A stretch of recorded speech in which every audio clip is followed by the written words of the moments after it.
안녕하세요. 저는 올해 67살이 된 김정환이라고 합니다. 제 이야기를 시작하기 전에 먼저 말씀드리고 싶은 것이 있습니다. 저는 그 누구도 원망하지 않습니다. 지금의 상황은 모두 제 선택의 결과니까요. 하지만 누군가에게는 제 이야기가 교훈이 될 수 있을 것 같아 용기를 내어 펜을 들었습니다. 저는 35년간 작은 인쇄소를 운영했습니다. 처음에는 번듯한 가게를 차리지 못하고 골목 구석에서 작은 기계 2대로 시작했습니다. 그래도 열심히 일했고 정직하게 장사했습니다. 손님들이 찾아오기 시작했고 직원도 2명이나 고용할 수 있을 만큼 사업이 잘 되었습니다. 아내와 아들, 딸 4식구가 평범하게 살기에는 충분한 수입이었습니다. 그때는 노후에 대한 생각은 거의 하지 않았습니다. 국민연금이 본격적으로 시작되었을 때 저는 이미 39살이었습니다. 이제 와서 무슨 연금이야? 그런 생각으로 처음에는 가입을 미루다가 아내의 권유로 마지못해 가입했습니다. 사실 최소한의 금액만 납부했습니다. 당시에는 가게 운영도 바빴고 아이들 교육비도 많이 들어갔으니까요. 아들은 공부를 정말 잘했습니다. 국립대 의대에 입학했을 때는 온 가족이 기뻐했죠. 그런데 의대 등록금이 얼마나 비싼지 아세요? 일반 대학의 2배가 넘었습니다. 거기에 딸도 대학에 들어갔으니 교육비 부담이 정말 컸습니다. 하지만 자식들을 위해서라면 뭐든 할 수 있었습니다. 제 노후 준비보다는 자식들 교육이 우선이었죠. 아들이 군의관으로 군 복무를 하던 시기에 IMF가 터졌습니다. 많은 인쇄소들이 문을 닫았습니다. 저희 가게도 힘들었지만 오랜 단골들 덕분에 겨우 버틸 수 있었습니다. 그러나 매출은 예전의 절반도 되지 않았습니다. 그래도 다행히 아들은 전문의 과정까지 무사히 마쳤고 딸도 취업에 성공했습니다. 저는 생각했습니다. 이제 좀 여유가 생기면 노후 준비를 해야겠다. 하지만 세상 일이 뜻대로 되지 않더군요. 컴퓨터와 디지털 인쇄가 대세가 되면서 저 같은 소규모 인쇄소는 더욱 설 자리가 없어졌습니다. 새로운 장비를 들여놓으려면 큰 투자가 필요했는데 이미 50대 중반이었던 저는 결단을 내렸습니다. 그만 접자. 35년간 일궈온 가게를 정리하는 것은 쉽지 않았습니다. 남은 장비들을 처분하고 월세 보증금을 돌려받았지만 그 돈으로는 노후를 준비하기에 턱없이 부족했습니다. 가게를 정리하고 받은 돈 1억 원은 딸의 결혼 자금으로 절반을 주었고 나머지는 아내와 함께 작은 전셋집으로 이사하는 데 사용했습니다. 그때 나이가 62살이었습니다. 62살에 은퇴하고 나니 수입은 국민연금이 전부였습니다. 가입 기간이 짧아서 월 88만 원이 전부였죠. 처음에는 아내가 시장에서 간단한 일을 하면서 조금이나마 수입을 보태주었습니다. 아내는 평생 저를 믿고 따라와 준 고마운 사람입니다. 젊었을 때는 가게 일도 도왔고 아이들 교육도 책임졌습니다. 그런 아내가 갑작스럽게 쓰러졌습니다. 뇌졸 중이었습니다. 다행히 빠르게 병원에 도착해서 큰 후유증은 없었지만 더 이상 일을 할 수는 없게 되었습니다. 의사는 과로와 스트레스가 원인이라고 했습니다. 아내의 병원비로 저축해둔 돈의 상당 부분을 썼습니다. 그리고 전셋집에서 월세로 옮겨야 했습니다. 보증금 1천만 원에 월세 40만 원인 작은 원룸이었습니다. 아들은 이제 큰 병원에서 전문의로 일하고 있고 딸도 가정을 꾸렸습니다. 2 아이 모두 한 달에 한 번씩 찾아와서 용돈을 주곤 합니다. 하지만 저는 받기가 부끄럽습니다. 아이들도 각자의 가정과 삶이 있으니까요. 그래서 필요 없다, 나는 잘 지내고 있다고 말하곤 합니다. 사실 매달 빠듯합니다. 연금 88만 원에서 월세 40만 원을 내면 48만 원이 남습니다. 여기서 공과금과 통신비로 약 8만 원이 나가고 남은 40만 원으로 한 달을 살아야 합니다. 하루에 사용할 수 있는 금액은 1만 5천 원 정도입니다.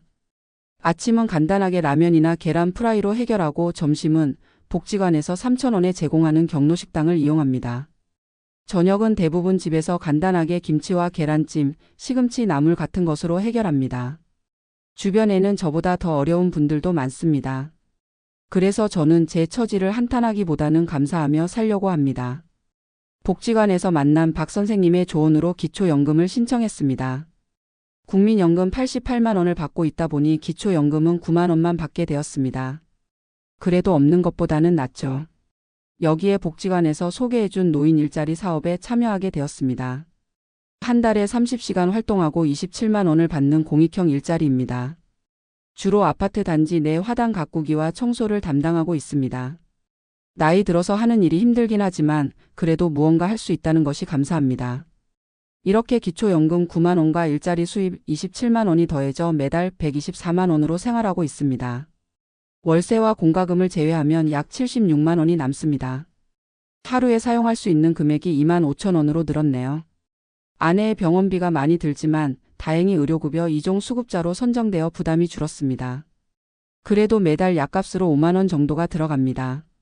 저도 고혈압과 당뇨가 있어 정기적으로 병원에 가야 합니다. 병원비와 약값으로 월 6만 원 정도가 듭니다. 남은 돈으로는 식비와 기타 생활비를 충당합니다. 사실 옷은 몇 년째 새로 사지 않았습니다. 복지관에서 가끔 나눠주는 기부 물품으로 해결하고 있습니다. 그래도 저는 행복합니다. 아내가 건강을 많이 회복했고 아이들도 잘 지내고 있으니까요.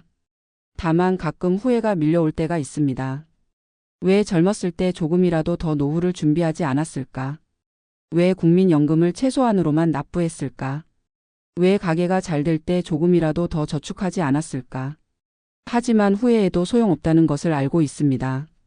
저는 그저 제가 할 수 있는 최선을 다하고 있습니다.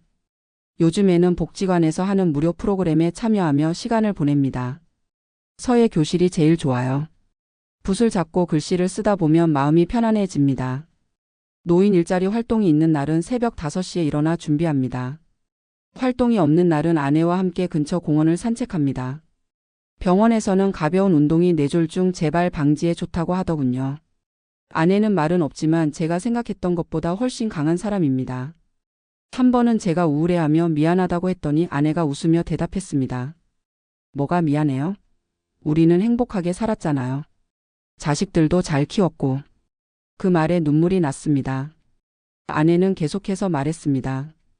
돈이 전부는 아니에요. 우리에게는 추억이 있고 서로가 있잖아요. 맞습니다. 돈이 전부는 아닙니다. 하지만 노후에 최소한의 경제적 안정은 필요하다는 것을 절실히 느끼고 있습니다. 그래서 젊은 분들에게 말씀드리고 싶습니다. 노후 준비는 빠를수록 좋습니다. 국민연금은 최대한 오래 많이 납부하세요. 가능하다면 개인연금이나 퇴직연금도 준비하시고요. 저처럼 나중에 해야지 하다가 기회를 놓치지 마세요. 얼마 전에는 기쁜 일이 있었습니다. 딸이 둘째 아이를 낳았습니다. 코로나 이후로 처음 맞는 손주였습니다. 아들과 며느리도 아이를 기다리고 있다고 하니 곧 손주들로 북적이겠네요. 손주들을 보면 제 어려운 상황도 잊게 됩니다. 그리고 아이들에게 뭔가 해주고 싶은 마음이 들지만 현실적으로 어렵습니다. 명절 때 용돈이라도 주고 싶은데 그럴 형편이 안 되니 마음만 아프죠.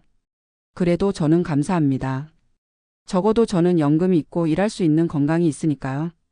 복지관에서 만난 친구 중에는 연금도 없이 기초연금 30만 원으로 살아가는 분도 계십니다. 그분은 평생 자영업을 하셨는데 국민연금에 가입하지 않으셨다고 합니다.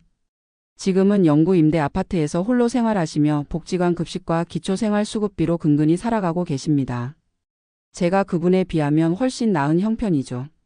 최근에는 좋은 기회가 생겼습니다. 복지관에서 시니어 모델 활동을 제안받았습니다. 노인 의류 브랜드에서 일반 노인들의 모습을 담은 광고를 만든다고 합니다. 한 번 촬영할 때마다 10만 원을 준다고 하니 큰 도움이 될 것 같습니다. 아내는 제가 멋있게 나올 거라며 좋아합니다. 혜자 씨, 나 모델 되면 치킨 사줄게. 네, 기대할게요. 정환 씨. 이렇게 서로를 격려하며 살아갑니다. 우리 부부는 50년 가까이 함께했지만 여전히 서로를 존중하며 부릅니다. 그게 오래 사랑하는 비결인 것 같아요. 지난 주말에는 아들이 찾아왔습니다. 언제나처럼 용돈 봉투를 내밀길래 거절하려는데 이번에는 조금 달랐습니다. 아버지, 이건 용돈이 아니라 제가 드리는 월급입니다. 무슨 말인지 이해가 안 되어 물었습니다. 아들은 자신이 근무하는 병원에서 시니어 건강상담 프로그램을 시작한다고 했습니다. 노인들의 건강 고민을 들어주고 병원 이용 안내를 도와주는 일이라고 합니다. 주 15시간 한 달에 60만 원을 받는 일입니다. 아버지가 인쇄소 하실 때 사람들 이야기 잘 들어주시는 거 봤어요. 이 일 딱 맞을 것 같아서요. 눈물이 났습니다. 아들은 제게 용돈을 주는 것이 아니라 일자리를 만들어준 것입니다. 존엄성을 지켜준 거죠. 다음 주부터 시작한다고 합니다. 이제 저는 노인 일자리 27만 원, 병원 상담 일 60만 원, 기초연금 9만 원, 국민연금 88만 원으로 월 184만 원의 수입이 생기게 되었습니다. 인생이 참 예측할 수 없네요. 67살에 새로운 일을 시작하게 될 줄은 몰랐습니다. 저는 이제 병원에서 비슷한 처지의 노인분들을 만나게 될 것 같습니다. 그분들에게 제 경험을 나누며 위로와 조언을 드리고 싶습니다. 노후 준비는 일찍 시작하세요. 자녀에게 의존하는 계획은 위험해요. 작은 돈이라도 꾸준히 모으는 습관이 중요합니다. 이런 말들을 진심을 담아 전하고 싶습니다. 제 이야기가 누군가에게는 타산지석이 되길 바랍니다. 저처럼 후회하는 사람이 줄어들었으면 좋겠습니다. 지금 이 글을 읽고 계신 분들, 특히 2030세대 분들. 지금 당장은 노후가 멀게 느껴질 수 있습니다. 하지만 시간은 생각보다 빨리 흐릅니다. 국민연금은 최소한의 안전망일 뿐입니다. 저처럼 짧게 적게 납부하면 노후에 큰 도움이 되지 않습니다. 가능하다면 개인연금도 준비하시고 꾸준히 저축하는 습관을 들이세요. 자녀 교육도 중요하지만 본인의 노후도 소홀히 하지 마세요. 자녀들이 잘 자라 성공해도 그들에게 의존하는 것은 자녀에게도 본인에게도 부담입니다. 제가 지금 그 상황을 겪고 있으니 잘 알고 있습니다. 그리고 자영업을 하시는 분들 국민연금 납부를 미루지 마세요. 당장은 부담스럽더라도 미래의 자신을 위한 투자라고 생각하세요. 어제 복지관에서 만난 새로운 친구는 공무원 출신이었습니다. 그분은 월 280만 원의 연금을 받는다고 합니다. 30년 넘게 근무하셨다고 하더군요. 부럽긴 하지만 그분도 젊을 때 열심히 일하고 준비한 결과겠죠. 인생은 선택의 연속입니다. 저는 제 선택에 후회는 있지만 원망은 없습니다. 그저 이제라도 할 수 있는 일이 있어 감사할 따름입니다. 오늘도 아내와 함께 공원을 산책하며 이야기했습니다. 혜자 씨, 우리 좀 늦었지만 이제라도 행복하게 살자. 아내는 미소를 지으며 고개를 끄덕였습니다. 저희 부부의 작은 행복이 여러분에게도 전해졌으면 좋겠습니다. 그리고 부디 젊은 시절부터 노후를 준비하는 지혜를 가지시길 바랍니다. 누구나 언젠가는 나이 들게 되니까요. 67살 김정환의 이야기를 들어주셔서 감사합니다. 내일도 저는 새벽 5시에 일어나 하루를 시작할 것입니다. 비록 하루 2만 5천 원으로 살아가지만 감사한 마음으로 살아가려 합니다. 그리고 이제는 새로운 일자리도 생겼으니 조금 더 여유 있는 생활을 할 수 있겠죠. 아내에게 오랜만에 영화도 보여주고 싶고 맛있는 것도 사 먹이고 싶습니다. 노후의 행복은 큰 돈이 아니라 작은 여유에서 온다는 것을 이제야 깨닫습니다. 여러분의 노후는 어떤 모습일까요? 지금부터 준비하시면 저보다는 훨씬 더 여유롭고 행복한 노후를 맞이하실 수 있을 겁니다. 행복한 하루 되세요.